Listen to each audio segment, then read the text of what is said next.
जय हिंद दोस्तों। रिसेंटली आपको पता होना चाहिए कि 2024 के इंटरिम बजट में भारत ने यूएन के बजट में 35% की कटौती की थी और इसके रिगार्डिंग हमने वीडियो बनाए थे। और कुछ एक्सपर्ट्स ये भी मान रहे थे कि यूएन पीस कीपिंग में हमारा जो कॉन्ट्रीब्यूशंस है, one of the largest contributions, इसको लेकर भी कट करने की बात की जा रही थी। इसी दिशा में एक प्रोग्रेसिव कदम बताया जा रहा है। रिसेंट में इंडिया ने लॉन्च किया है डेटाबेस जो रिकॉर्ड करेगी crimes against UN peace keepers. जैसे कि आप इस आर्टिकल्स में यहां देख सकते हैं, India launches database to record crime against UN peacekeepers. Means UN peacekeepers में जितने भी फोर्सेस होते हैं, इनके अगेंस्ट जो क्राइम्स होते हैं, फॉर एग्जाम्पल कि किसी भी देश में सिविल वॉर का सिचुएशंस है, वैसे में यूएन पीस कीपर्स की जानें चली जाती है, शहीद हो जाते हैं। उस सिचुएशंस में जो परपेट्रेटर्स हैं, जो दोषी हैं, इनको अकाउंटेबल कैसे ठहराया जाए, इसको लेकर यहाँ पे एक डेटाबेस तैयार करने की बात की जा रही है। और इसके रिगार्डिंग ना मल्टीपल्स आर्टिकल्स आप देख सकते हैं। इंडिया लॉन्चेस डेटाबेसेस, आप यहाँ भी देख सकते हैं बिजनेस स्टैंडर्ड का ये articles, India launches databases to record crimes against UN peacekeepers. और यहाँ पर आप यूएन के परमानेंट रिप्रेजेंटेटिव जो रुचिरा कंबोजी है, इनके तरफ से भी ट्वीट भी देख सकते हैं। इनको लेकर एक ट्वीट भी किया गया प्रॉपर तरीके से। तो पूरी कहानी है क्या, इसको शुरुआत से समझते हैं। देखिए, एक्चुअली हुआ ये है 26 मार्च का दिन, मंगलवार, जब भारत ने यूएन में एक डेटाबेस लॉन्च किया। और इस डेटाबेस का जो बेसिकली मेन मकसद था, यूएन पीस कीपर्स के अगेंस्ट जो क्राइम होता है, ऐसे डेटा, ऐसे रिकॉर्ड को स्टोर करना और जो भी परपेट्रेटर्स है इनको अकाउंटेबल ठहराना, इंश्योर करना, और जो भी इस दिशा में जो भी प्रोग्रेस हो रहे हैं इसको मॉनिटर करना। क्योंकि आज के टाइम में यूएन पीस कीपिंग फोर्सेस में बहुत सारे ऐसे देश है जो फोर्सेस तो भेज देते हैं, कुछ कम कुछ ज्यादा, लेकिन अकाउंटेबिलिटी के लिए अभी तक कोई भी ऐसा देश नहीं है, चाहे डेवलप्ड हो चाहे डेवलपिंग कंट्रीज हो, जो आगे आया है। भारत सबसे पहला ऐसा देश है जो आगे आया है। और ये मुमकिन कैसे हो पाया? ये मुमकिन हो पाया है ग्रुप ऑफ फ्रेंड्स से। आप बोलेंगे ग्रुप ऑफ फ्रेंड्स एक्चुअली है क्या? देखिए, ग्रुप ऑफ फ्रेंड्स को ना इंडिया ने 2022 के टाइम में, जब इंडिया के पास में उस वक्त यूएनएससी के नॉन परमानेंट सीट के मेंबरशिप थी, उस टाइम में इन्होंने लॉन्च किया था कुछ देशों के साथ मिलकर, जिसमें से 40 मेंबर स्टेट्स है। और 40 मेंबर स्टेट्स में जिनमें से Bangladesh, Egypt, France, Morocco, Nepal, ये सारे जो देश हैं ये को चेयर्स भी इसमें है। टोटल 40 मेंबर्स है और ये सारे देश को चेयर्स हैं। और इस ग्रुप ऑफ फ्रेंड्स का ना बेसिकली ऑब्जेक्टिव ये था कि जो ब्लू हेलमेट्स क्या होता है, जो भी यूएन पीस कीपर्स होते हैं ना, वो हेलमेट जो पहनते हैं वो ब्लू कलर का होता है। तो इनके लिए जो क्राइम्स, इनके ऊपर जो क्राइम्स होते हैं, इनके अगेंस्ट जो क्राइम्स होते हैं, इनको लेकर जो अकाउंटेबिलिटी है वो इंश्योर होनी चाहिए। इसको लेकर आज से 2 साल पहले ये बनाया गया था। आप पूछेंगे कि ये डेटाबेस इतना इंपॉर्टेंट क्यों है, और हमारे यूएनएससी में परमानेंट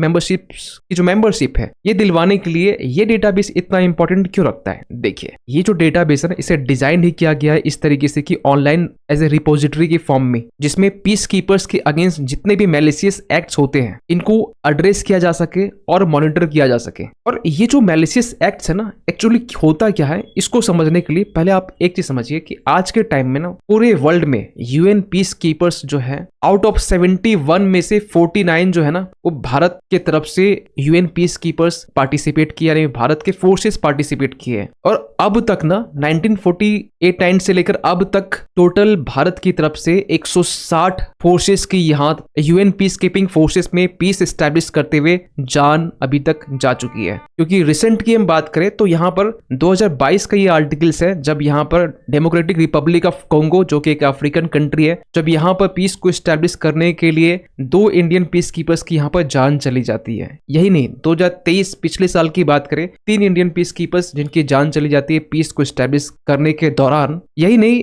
ऑल ओवर वर्ल्ड की हम बात करें तो रिसेंटली पता होना चाहिए आपको, ये कल का आर्टिकल्स है 30 मार्च का, जब इजराइल ने लेबनान के ऊपर में एक बॉम्ब अटैक किया। लेबनान बेसिकली इजराइल और हमास जो वॉर चल रहा है, इसके जस्ट इजराइल के जस्ट ऊपर देखेंगे तो आपको लेबनान मिल जाएगा, जहां पे हिजबुल्लाह जो ग्रुप है ये एक्टिव रहते हैं। इन्हीं के ऊपर अटैक करने के दौरान यहाँ पर यूएन पीस कीपिंग जो व्हीकल्स है इनके ऊपर भी अटैक होता है और कुछ सिविल ऑब्जर्वर्स ये इंजर्ड हो जाते हैं। इसको लेकर यूएन पीस कीपिंग की तरफ से भी क्वेश्चन मार्क जब किया गया तो इजराइल ने डिनाइज कर दिया कि हम लोगों ने यूएन ऑब्जर्वर्स के ऊपर में अटैक नहीं किया है, पीस कीपिंग फोर्सेस के ऊपर हमारा कोई इंटेंशन नहीं था अटैक करने को लेकर। तो सवाल यहीं से निकलता है कि ऐसे सिचुएशंस में जहां पर सिविल वॉर जैसे सिचुएशंस है, जहां पर वॉर कहीं न कहीं चल रहा हो, और अगर वहां पर यूएन पीस कीपिंग फोर्सेस तैनात रहती है, तो उस केस में अगर जान जाती है तो इसके लिए अकाउंटेबल कौन होगा? क्या वो देश या वो भीड़? अगर भीड़ है तो इसके लिए वो जो देश है वो रिस्पॉन्सिबल है लॉ एंड ऑर्डर को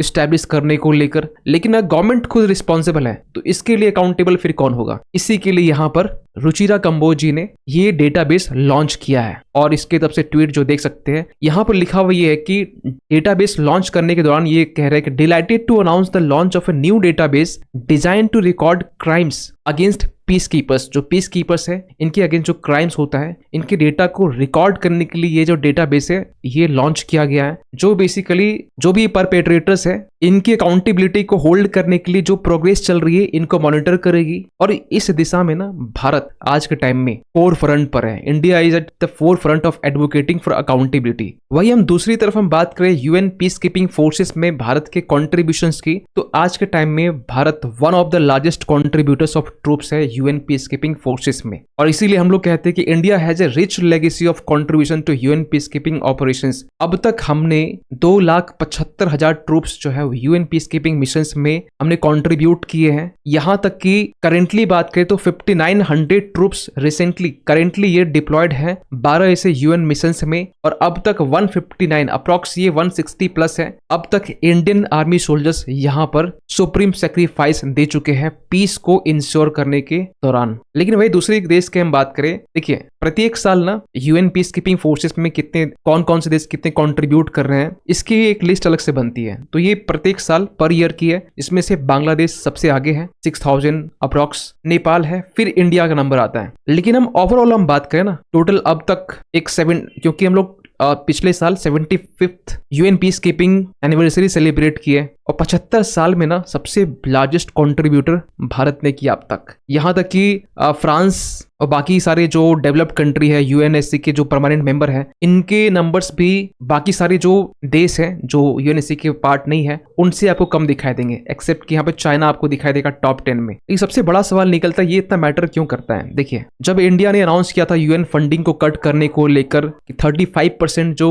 मिनिस्ट्री ऑफ एक्सटर्नल बजट में 35% कट की जाएगी, जिसमें से यूएन और नालंदा यूनिवर्सिटी टॉप लिस्ट में थे, क्योंकि हमने ये डिमांड किया था कि जब तक हमें यूएनएससी में परमानेंट मेंबरशिप नहीं मिलती है हम लोग इसके लिए एक वॉइस रेज करते रहेंगे। और इसके साथ में G4 नेशंस भी साथ में है, जिसमें जर्मनी समेत ब्राजील जैसे कंट्री भी साथ में है। और रिसेंटली इसको लेकर ना एस जयशंकर से लेकर तमाम जो देश है वो रिफॉर्म्स की बात कर रहे हैं। इसके लिए रिसेंटली यूएनएससी में G4 मॉडल प्रेजेंट किया गया। इसके अगेंस्ट में यहाँ पर कॉफी क्लब जिसमें पाकिस्तान जैसे देश है, पाकिस्तान इटली जैसे देश है, उन्होंने यहाँ पर G4 के अगेंस्ट में अपना एक मॉडल प्रेजेंट किया गया और दोनों पर हमने वीडियो बनाया है, आप जाकर देख सकते हैं। सो फाइनली कंक्लूजन में ये कह सकते हैं कि जो यूएन पीस कीपर्स हैं इनकी जस्टिस को इंश्योर करने के लिए ये जो डेटाबेस है अल्टीमेटली ये इंश्योर करेगा कि यूएन पीस कीपर्स जो है जो पूरे वर्ल्ड के डिफरेंट जो देश है वहां से आते हैं, इनकी जो अकाउंटेबिलिटी है वो कैसे इंश्योर किया जाए, इनको लेकर जो परपेट्रेटर्स है उनके ऊपर कितनी कानूनी कार्रवाई की जा रही है, किस तरीके से की जा रही है, इसको प्रॉपर तरीके से मॉनिटर की जाएगी ताकि जो पीस कीपर्स है इनको एक जस्टिस प्रोवाइड किया जा सके। लेकिन आप इसके बारे में क्या सोचते हैं और ये किस तरीके से भारत का ये एक छोटा कदम, ये नहीं कहें कि ये बहुत बड़ा कदम है, एक छोटा कदम ये यूएनएससी में परमानेंट मेंबरशिप्स की मेंबरशिप दिलवाने में भारत के लिए एक इंपॉर्टेंट रोल प्ले कर सकता है। कमेंट कीजिएगा, मिलते किसी अगली वीडियो में, तब तक के लिए थैंक यू सो मच।